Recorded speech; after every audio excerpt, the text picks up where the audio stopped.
ఏంటి డాక్టర్ ఏంటిదంతా? వీళ్ళ అమ్మాయితో వాళ్ళ అబ్బాయికి పెళ్లి కుదుర్చుకోవడానికి వచ్చారు. పెళ్ళా? వీళ్ళు మెంటల్ గాళ్ళు కదా. వీళ్ళకి మెట్లే మొన్న చెప్పిన స్టోరీ గుర్తుందిగా? మర్చిపోవటానికి ఇది మామూలు స్టోరీయా? మెంటల్ స్టోరీ అయ్యా బాబు. ఎస్, అదే స్టోరీలో ఈ పెద్దిరెడ్డి కారు వెళ్ళి ఈ ఆపు. వీళ్ళని గుద్దింది, దాంతో వాళ్ళకి బ్రెయిన్, వీడికి మెయిన్ దొబ్బింది. రెండు ఫ్యామిలీస్ మెంటల్ ఫ్యామిలీస్ అయ్యాయి. మధ్యలో సైకిల్ తొక్కింది నువ్వే కాబట్టి దగ్గరుండి మ్యారేజ్ సెటప్ చేస్తున్నావు. రాజుగారు, మీ బ్రెయిన్ ఏంటి ఇంత షార్పా? అసలు మొత్తం కథని మీ గ్రిప్ లోకి తెచ్చేసుకున్నారు తెలుసా? హింట్ ఇస్తే ప్రింట్ చేసేస్తా. విటమిన్ తక్కువ గాళ్ళు వీళ్ళు ఒక లెక్క నాకు. కార్తీక్ అని మనకి బాగా కావలసినోడు. ఆస్తి ముఖ్యం కాదు, అభిమానం ముఖ్యమని నాకు బుద్ధి చెప్పి నన్ను మార్చింది ఈ అబ్బాయే. నీలాంటి ఇంటికి ఒక్కడుంటే చాలు. ఏ ఇద్దరుంటే నీకేమైనా ప్రాబ్లమా? అయినా ఈ ఏదో సెంటిమెంట్ సీన్స్ ఏంట్రా? రాజుగారు, మీరున్న డాక్టర్ గారు, పళ్ళు లేని పుల్లొట్లో తలపెట్టినట్టు అయిపోయింది నా బతుకు. అది తిందో వదలదు.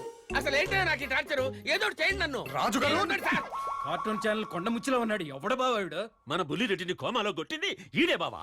అంటే నా కూతురుని తీసుకెళ్ళింది వీడే అనమాట. కూతురట్టడేంటి? ఓహో, అవునరా, నీ కూతుర్ని లేపుకెళ్ళింది నేనే. నీకు ఇంకో కూతురుంటే చెప్పు, దాన్ని లేపుకెళ్ళిపోతా. కమాన్ కమాన్ టెల్ మీ. నిన్ను నువ్వు ఆగు బావా. ఏడి ప్రాణాలు నా బుల్లిరెడ్డి చేతిలోనే బావాలా. మీ అండర్స్టాండింగ్ బాగుందిరా. అంబో అని ఒకడంటే అంబో అని ఇంకొకడు మా బుల్ రెడ్ అంటాడు. ఏంట్రా ఇది? మీకు క్లారిటీ లేదేంట్రా? ఈయన ఇక్కడి నుంచి తీసుకెళ్ళండి. అక్కర్లేదు, నేనే వెళ్తా. అలా చూస్తామేంటి పెద్దయ్య? బావగారు లోపలికి తీసుకెళ్ళు. మీరు ఆ పెళ్లి ఏర్పాటు చూడండి. రా బావా. రావదురా.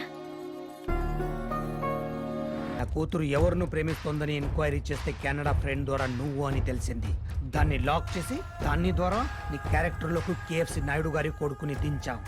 ఇందు ప్రేమించింది వంశీనని పూర్తిగా నమ్మించాం. మాతో నీ కోమాలో కొట్టిన డమ్మీగా